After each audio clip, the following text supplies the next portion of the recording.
I have to be honest that I associate my motion picture career more with being unhappy and being scared or being in trouble or being under the gun, and not at all with anything pleasant. The long-awaited release of Megalopolis has finally arrived amid a wave of anticipation and controversy. It's a sci-fi epic about the rebuilding of an American city called New Rome in the wake of a catastrophic disaster. Francis Ford Coppola's Megalopolis. There hasn't been this much hype for a Francis Ford Coppola movie since The Godfather Part 3 over 30 years ago, and we know how that went. You know, you haven't kissed me hello yet. So far, the reception to it has been similarly mixed. When Megalopolis premiered at the Cannes Film Festival in May 2024, reactions ranged from perplexed to underwhelmed. It was slammed for its overacting, meandering plotline, long running time, and cheap-looking visual effects. What did you see? I was hoping you'd tell me.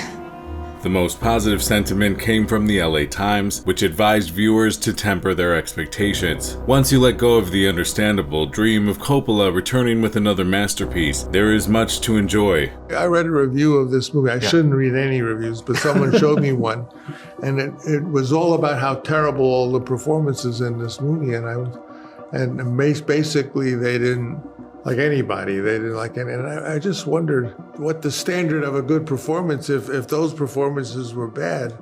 I work without caring what happens to either of us. So go back to the club, bear it all, and stock the kind of people that you enjoy. Fine. I will. This passion project of Coppola's has been gestating for some 40 years now, with several starts and stops. Time to stop! He finished the screenplay for Megalopolis in the early 1980s, but then set it aside due to lack of funds.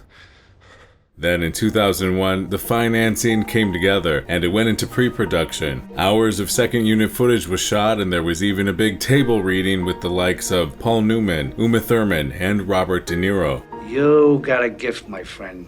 Then 9/11 happened. Suddenly, a movie about a city in ruins was less desirable. Coppola told Vanity Fair, "The script always had an element of an aging Soviet satellite falling out of orbit and falling to Earth, so we needed some shots of destruction and cleared areas, but of course no one could have anticipated the events of September 11th, 2001, and the tragedy of the World Trade Center. As we were shooting our second unit at the time, we covered some of those heartbreaking images."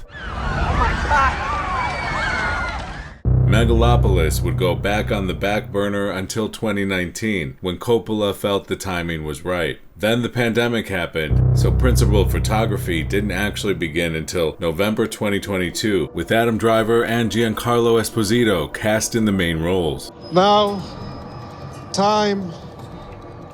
Go. Filming took nearly half a year at Trilith Studios in Atlanta, with a $120 million price tag. Some sources claimed the budget ballooned to even higher than that by the end. Fear of risk. No, I can't risk the money, or I can't risk my job, or I can't risk that my boyfriend is going to leave me. Well, maybe those are the best things that could happen to you. So you have to do what's in your heart. In order to maintain his complete creative vision, Coppola opted to work outside the studio system and finance Megalopolis out of his own pockets. This is in direct conflict with the first rule of Hollywood, which is never spend your own money. However, in Coppola's world, rules are made to be broken. This isn't the first time he's gambled with his own chips. He told the New York Times in 1981, "Once when I was young and wanted a movie camera desperately, I took $1,000 to Las Vegas and tried to win myself $20,000 for a camera." Coppola may have lost that bet, but he won big when it came to Apocalypse Now, the Vietnam War classic that nobody in Hollywood wanted to make. Horror. He mortgaged everything he owned, including his car and house in the Napa Valley, in order to finance the film's $31.5 million budget. I know, I'm not dumb. I know at age 76 people think that I'm a acclaimed person and stuff, but I tell you, when I was making those films back in the days of even The Godfather and Apocalypse Now, I felt so rejected. After a tense and difficult production, Apocalypse Now stormed into theaters in August 1979 and ended up grossing $96 million domestically, so that gamble more than paid off. I love the smell of napalm in the morning. With the profits, Coppola bought a 10-acre studio in the heart of Hollywood and named it Zoetrope after a vintage film thingamajig. His utopian vision was to make it a state-of-the-art production facility where films could be made cheaply, on the fly, with a company of actors and crew members. Zoetrope's first project was One from the Heart, a musical drama set in Las Vegas. Little boy blue, come blow your horn. The dish run away with a spoon. Everything was shot on elaborate sound stages, and filming took several months, which expanded the budget to $27 million. At one point, production couldn't even make payroll, yet the union crew continued to work out of loyalty to Coppola. You see, that's the thing, honey. This could be a very good investment. Upon its release in 1982, One from the Heart was met with indifference and public apathy. Ultimately, it grossed less than $700,000, and Coppola was left $40 million in debt. His studio went from utopia to dystopia. Now it was time to go back to Hollywood and do one for the money. All the intensity, all the excitement, all the emotions of youth. The Outsiders, directed by Francis Coppola. The Outsiders, an adaptation of the S.E. Hinton novel about greasers and socials, became a modest hit in 1983 and was a step in the right direction for Coppola, at least commercially. But then he took a big step back yet again with the crime drama, The Cotton Club, a year later. For this, he teamed up with producer Robert Evans again, a decade after their success with The Godfather. Someday, and that day may never come, I'll call upon you to do a service for me. They did pretty well the first time around. Unfortunately, lightning would not strike twice. The production was a disaster. Over budget, over schedule, and me? I was barred from the set by the prince himself. The Cotton Club, a multi-million-dollar production of Robert Evans and Francis Ford Coppola, has become the subject of a... But you were saying that Evans would second-guess you if he was back in command. Evans, that's his middle name. That's what he does all these years. Do you think the picture will be a success despite all of these problems? Francis' work on it is brilliant, and I hope we'll be working together. We fought before many times, and only it wasn't caught. And I just hope we have the same luck as we have in The Godfather together. Coppola blamed Evans for the overages, claiming he came onto the project long after the spending spiraled out of control. Quote, I got a call and took over the picture, and now they're blaming me for what happened in the last 5 years. Saved your life. What is it? It's jazz. The Cotton Club received mixed reviews and returned $25 million off of a $58 million budget. Money's the only thing that ever saves you. That's right. Ed, you're wrong. You're very wrong. By the mid-1980s, Coppola abandoned any pretense of creating art. He ditched incendiary projects like Megalopolis and opted for purely commercial fare that studios would be willing to pay for. This period includes Bram Stoker's Dracula, The Rainmaker, Jack, and of course, The Godfather Part 3. Just when I thought I was out, they pulled me back in. His filmography is as uneven as Michael Corleone's buzz cut. It's astounding that the same director who gave us this I'm gonna make him an offer he can't refuse. also gave us this. Be gone!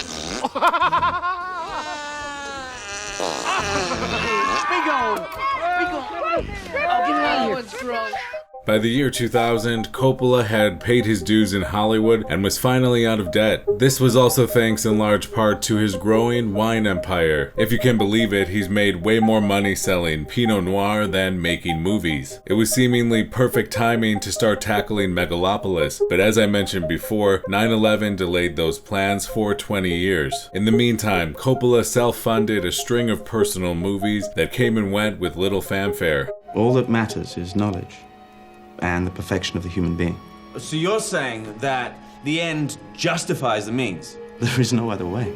That brings us to the present time. Unlike any of his recent films, the release of Megalopolis is causing a lot of hullabaloo. It's making controversial headline after controversial headline. I don't even know the best place to start, but let's get into it. In an interview with Rolling Stone, Coppola said he cast so-called canceled actors in an effort to distance himself from wokeness. Quote, "What I didn't want to happen is that we're deemed some woke Hollywood production that's simply lecturing viewers. The cast features people who were canceled at one point or another. There were people who are arch conservatives and others who are extremely politically progressive, but we were all working on one film together. That was interesting, I thought." He's referring to Jon Voight, an outspoken Trump supporter. There's also Shia LaBeouf, who's been accused of assault and battery by his former girlfriend, FKA Twigs. Shia really took to it. I had no experience working with him prior to this, but he deliberately sets up a tension between himself and the director to an extreme degree. He reminds me of Dennis Hopper, who would do something similar, and then you'd say, just go do anything, and then they go off and do something brilliant. Just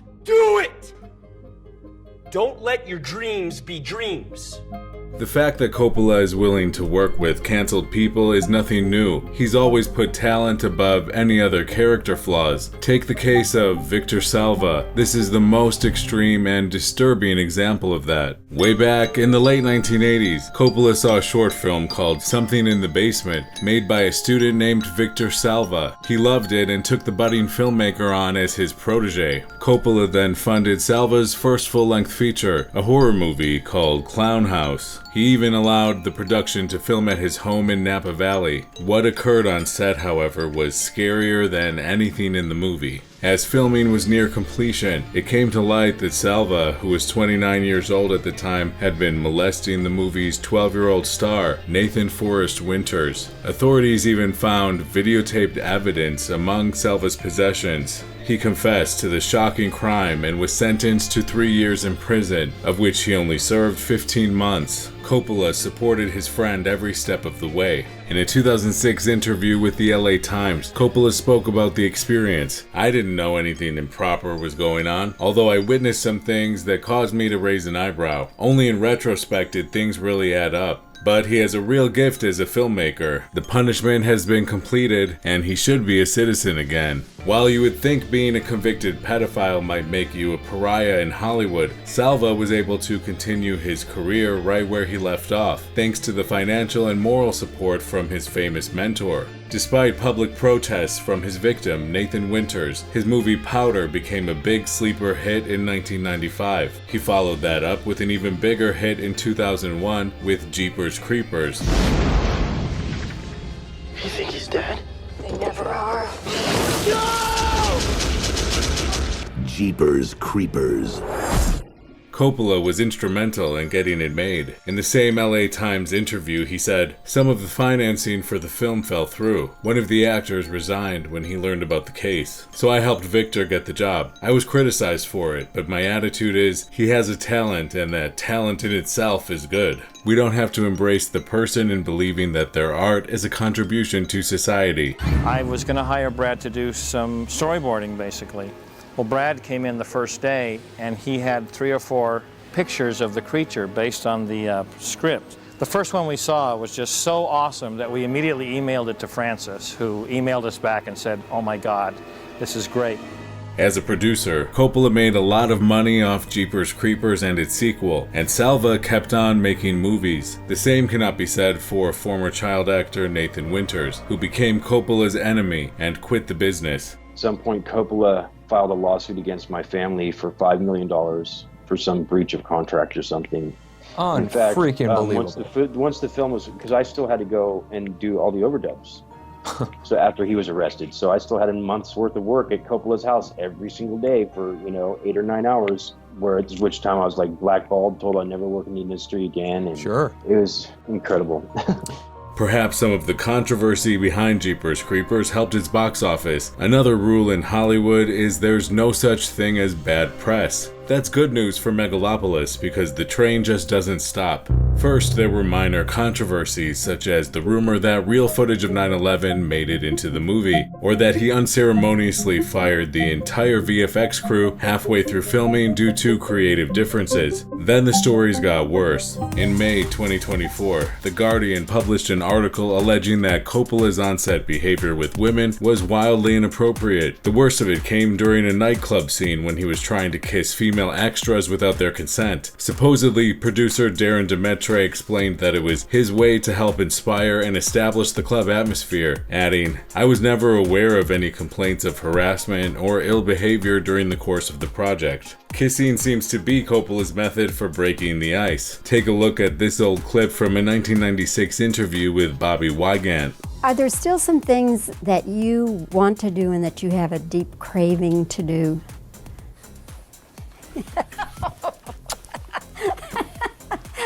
Lovely. So that's my philosophy.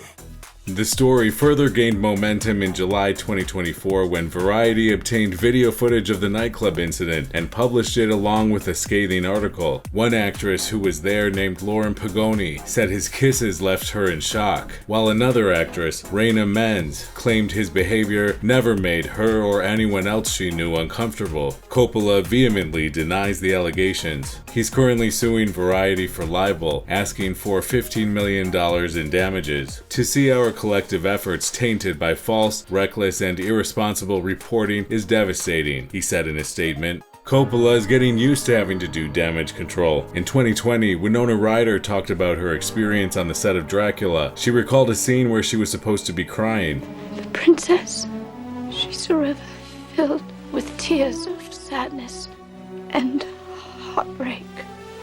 To get her into the right emotional state, Coppola started yelling, "You whore," from behind the camera. She says he encouraged the actors to follow suit. Quote, Richard E. Grant, Anthony Hopkins, Keanu. Francis was trying to get all of them to yell things that would make me cry. But Keanu wouldn't. Anthony wouldn't. It just didn't work. I was like, really? It kind of did the opposite. It's like a voice in a dream I cannot place.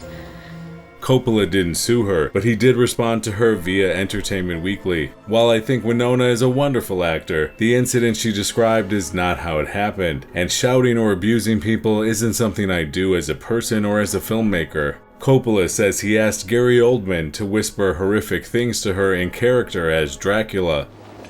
I have offended you. Ryder responded to his response via a spokesperson, quote, although that technique didn't work for her, she loves and respects him and considers it a great privilege to have worked with him. Hollywood, gotta love it. The things you get fired for when you're young are the same things you get Lifetime Achievement Awards for when you're old. And it makes sense because you're rubbing the culture the wrong way and they don't like it. But later on, you know, the avant-garde art of the 20s becomes the Knoll furniture of the 60s. The final notable controversy surrounding Megalopolis happened in August 2024, when the trailer for the movie officially dropped, and then had to be recalled like a damaged car with faulty brakes. True genius is often misunderstood. One filmmaker has always been ahead of his time. What's the problem with it? Well, it included completely fabricated quotes from famous film critics to illustrate the point that Coppola has been criticized and doubted many times in his film career. One example is Rex Reed calling Apocalypse Now an epic piece of trash. Never happened. These aren't just misquotes, they are word-for-word complete lies. I know that there were bad reviews. I'm the one who said there were bad reviews. You know, it was a mistaken accident. I'm not sure what happened. A spokesperson for Lionsgate, the company distributing the movie, released the following statement. Lionsgate is immediately recalling our trailer for Megalopolis. We offer our sincere apologies to the critics involved and to Francis Ford Coppola and American Zoetrope for this inexcusable error in our vetting process. We screwed up. We are sorry. The creators of this trailer are the equivalent of the student who uses ChatGPT to write their English paper for A Tale of Two Cities without reading one page of the book. It's an insult to the legacy of all the critics whose work they lied about. The quotes they came up with are quite simply mind-boggling. What's funny about these fake quotes is that they're not even a little close to what was actually written. Pauline Kael never used the word artsiness once in her entire career. Yet in the trailer she is quoted as having written about The Godfather in 1972 that it was diminished by its artsiness.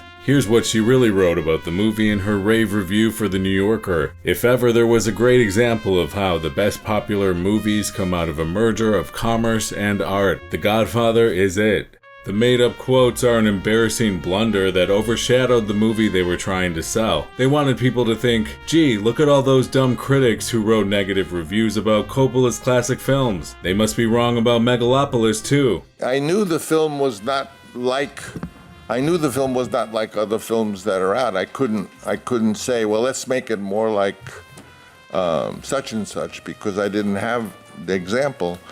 You're on my territory now, and you're gonna play by my rules, okay? When early reviews started leaking from Cannes, Coppola tried to diminish the bad word of mouth by saying it was coming from anonymous haters who take issue with him being such an outsider. In an interview with the digital newsletter Airmail, Coppola called Hollywood a cold, meaningless business. If you look at each and every mixed or negative notice, it's always something heard from an unknown source. I really feel it's unpardonable to attack a movie because it doesn't play by Hollywood's current rules, by quoting unnamed sources who probably weren't there at the screening and may not exist. Perhaps they were the same critics who were quoted in the trailer. One thing about Megalopolis is that no one says it's boring.